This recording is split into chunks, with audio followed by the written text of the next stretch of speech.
Hello again, YouTube. It's Veteran Mountain Man here. I'm coming to you today to discuss logical rhetoric, why logical rhetoric is important, and what are some logical fallacies that occur during rhetoric or debate. So, what is rhetoric? Well, rhetoric is actually a form of debate, and it's a method of discussing ideas from one side and the other. And quite too often lately, I have noticed that narrative debate has taken the place of logical rhetoric. What is logical rhetoric? Well, logical rhetoric is the use of logic in a controlled manner to progress an idea. And you do this through creating a logical argument with sustained facts and citable sources to use against an opposing viewpoint. Now, in doing this, there are a lot of pitfalls that can happen. And with a narrative debate, there are far fewer pitfalls. Basically, what a narrative is a story. So you create a story, and you insert information into that story that supports your idea. A case in point would be the Trayvon Martin narrative, which was that he was wandering around minding his own business. That's a story. That's what they're telling you he was doing. The people who are telling you that most often have no clue what was going on. All they know is what they think. And a lot of times narratives are harder to deal with because there isn't a logical base behind them. There's only emotion. So, in that being said, what should we be looking out for? Now, I've got a source here from an education site that discusses some of the logical fallacies, and I'm going to post a link to it.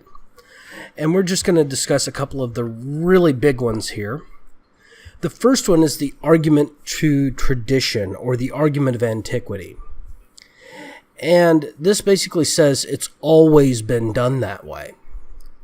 Now, just because something has always been done that way is not a valid argument.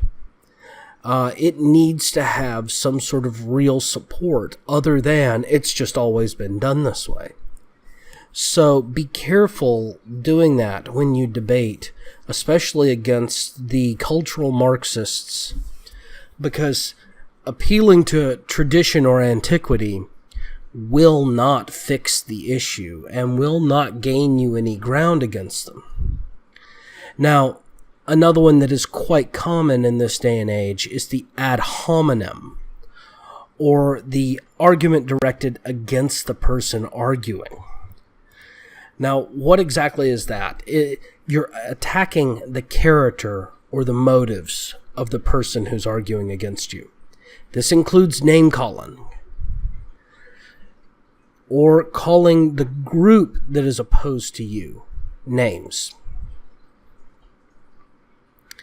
So, be very careful of that. Now, the social justice warrior left and the feminist left and the cultural Marxist left love to use ad hominem attacks.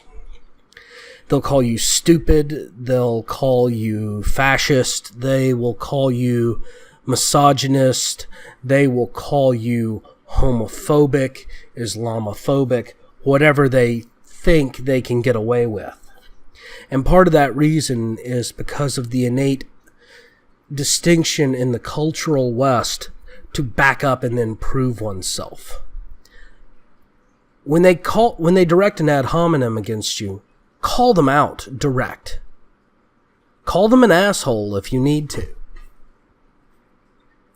Now, the next argument is an argument to ignorance. Now, the argument to ignorance assumes something is true simply because it's never been proven false. And this is another one that the cultural Marxists love to use. A prime example is Venezuela is not a true socialist or communist country because my version of communist would never fail the way it has. Well, we can't prove that that person's version of communism wouldn't fail simply in that statement, because that person has never attempted to run a country with their vision of communism. So, the fact that they are giving you that as an argument is illogical. Don't let them get away with it. Now, the next one I want to bring up is the argument to logic. And this sounds really weird, but bear with me here. This is the fallacy of assuming something is false simply because of proof or argument that someone has offered for it is invalid. Now, this is basically what is known as the straw man. Okay, and this is, they'll take an argument and they will boil down a particular proof and then create a fallacious reason for that proof to be wrong. Now that's an illogical argument as well. Don't let them get away with it. Another one is the appeal to pity. Now this one, once again, is a very, very popular one amongst the cultural Marxists. Well, we need to do this for the children, or we can't allow our safe space to be violated. Think of what could happen. Well, this right here is illogical. The fact that they don't want conservatives speaking at a university proves that that conservative needs to be given the right to speak.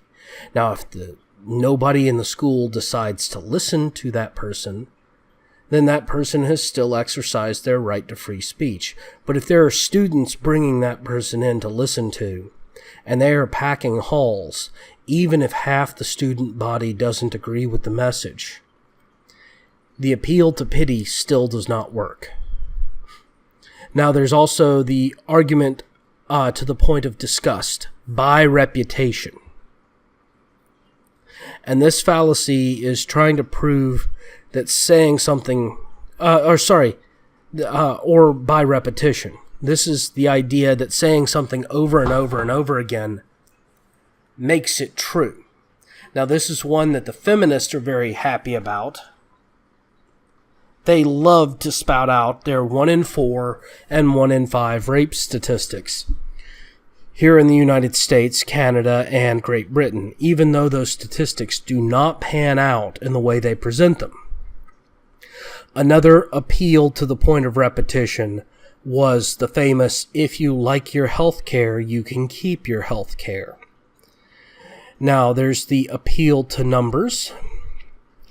And this fallacy states that just because a group thinks or believes something is true doesn't make it right.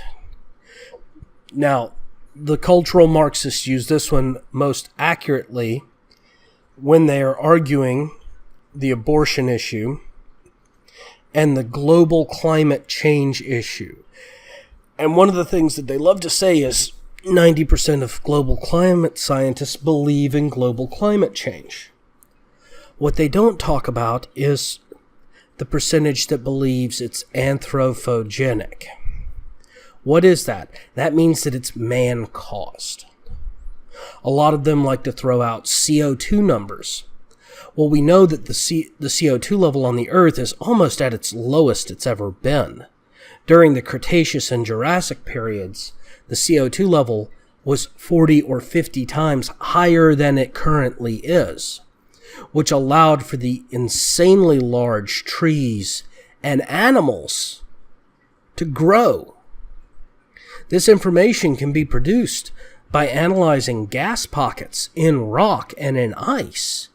Geologists know this. There are reports on this that you can pull up. All right, next one is the appeal to the public, which goes into the appeal for emotion. They appeal to the public that they're speaking to. They cry out for action or for something to be done. The public needs to respond. It's an appeal to emotion.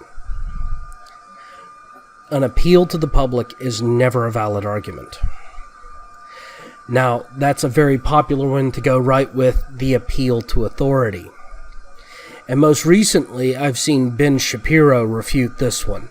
It was commonly used by the religious right, which was a direct appeal to the Bible or to God's law.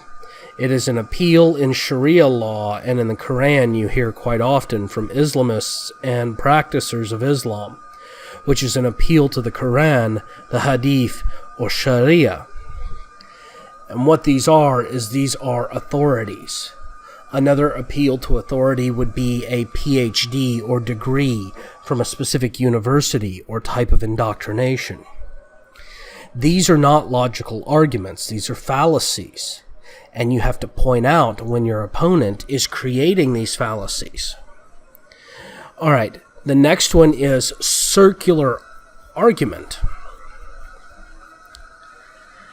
And that is trying to prove as part of a proof that thing.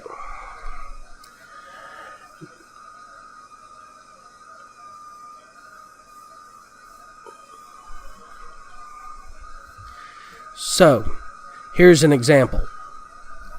Marijuana is illegal in every state in the nation, and we all know that you shouldn't violate the law.